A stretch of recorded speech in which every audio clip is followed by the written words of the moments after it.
Okay, so Imogen is the now retired mastermind behind a multitude of Seriously Improved Brighton Boys, the cynical face in your morning porridge, and wannabe mum. So Imogen Parry is a songwriter and poet whose work is intimate and specific. Talk to her about eutrophication.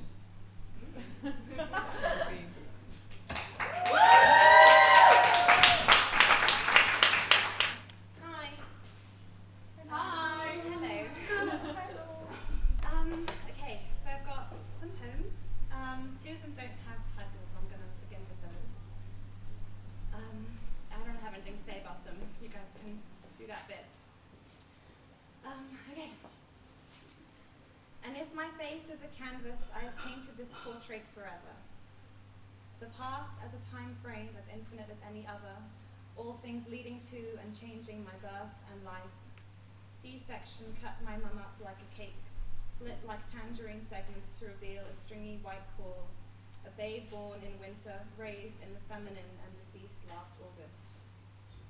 Mauve infant plunging her hands into scalding soup and forgetting her friends' names and the countries. No one will like you when you don't like anyone. Where is the fun in apathy? Where is the fun in sympathy? Where is the fun in raising a dozen men? Gaping crevice in Devil's Hill, cervix of Sussex, one of her many. Water, malted barley, maize, hops. Yellow bath in my room, uprooted and dragged across the apartment to be closer to the window. Below, the population scatters and fakes their vital signs. Industry is an ever-replicating prokaryotic cell, and I have put my bathroom in the kitchen. Woo!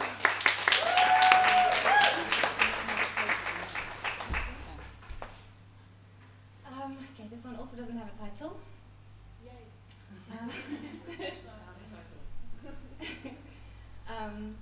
Okay. When you were in love with her, you nearly got a tattoo of a bee on your arm. Back home, the neighbours are throwing snails over their garden fence. The dirty plates are building up again.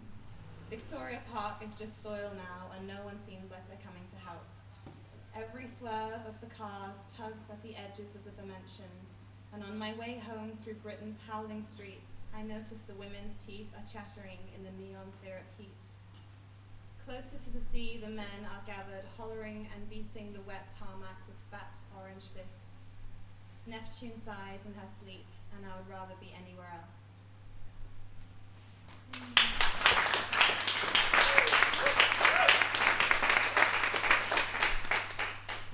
Oh, God. Oh, this is so much, wow. Okay, this one is called Pasta and Chew on New Lives. Why can't we sell brotherhood like we can soap? Why can I sell you sex one week but not the next? Because you moved on to a different seller.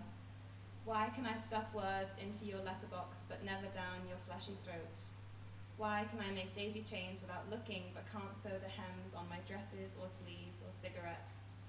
18 Walpole Road, where a drizzling dark blue heaven lives, with you half behind my two front teeth and my pulsating lower right lid.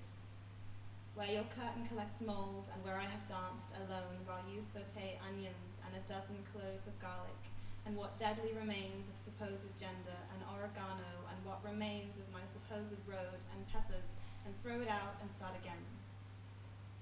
This time with a beautiful round checkered and flaked button mushroom. Another, maybe 4 dozen. We eat them with pasta and chew on new lives. Silver rings split my fingers into tiny countries with thematically straight borders, a cladder that lies about where I am in my life. A man walked on the curb into an 8. A series of fat petals curling around each other from Venice. I sell you nothing because you are buying nothing. Nothing from me. Woo!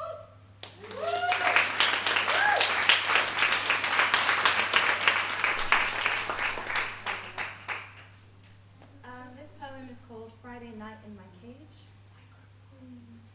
Friday night in my cage.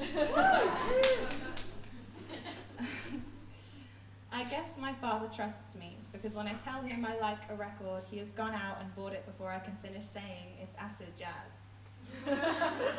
That's a kind of net, I hear. Trust. something I could topple into from the canopy, and you know I am always in the canopy. I pick receipts off my bedroom floor and feel bile swimming up my esophagus. On Western Road there is a newsagent's, and the tabloids outside sport dramatic headlines that turn my stomach. Always something about the latest woman to trip and fall under the knives of post-life boys. The posters in the doctor's office are very rectangular and read, "Win the war with your mind today." Below, in the small print, disclaimers that this is not a refundable guarantee, but a hopeful prod in the ribcage. The war is real. You can feel the swords thrust into the turf of your flesh and the wild-eyed horses dying slowly but with legs thrashing and bellies bulging. I want to fall in love. I am so tired of burying foals on my own.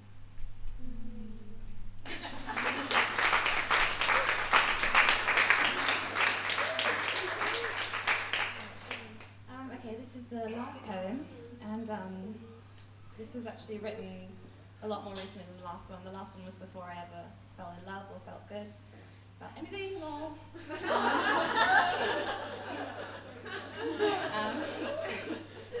but this is kind of like a draft of my vows to the lovely man I am now in love with. So here we go.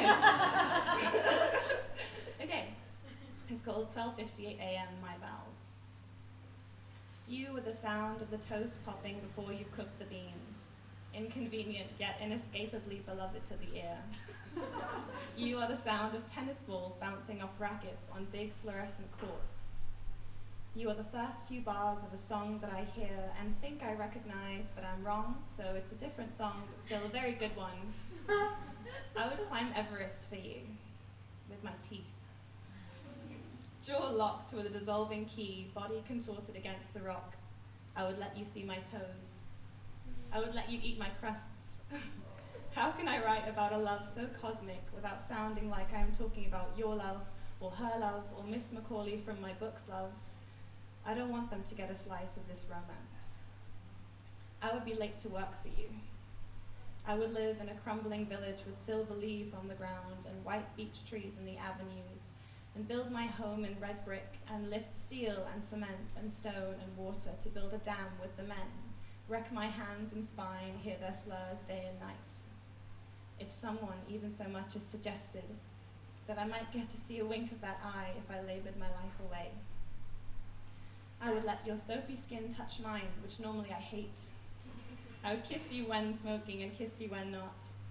I would let you see my spattered red calves after a scalding shower. I would vow to clean my home using only the water gathered from tears I cried myself. Sob heavily for a month to get the grot out from between the tiles in the kitchen. When we first fell in love, I was afraid of falling asleep.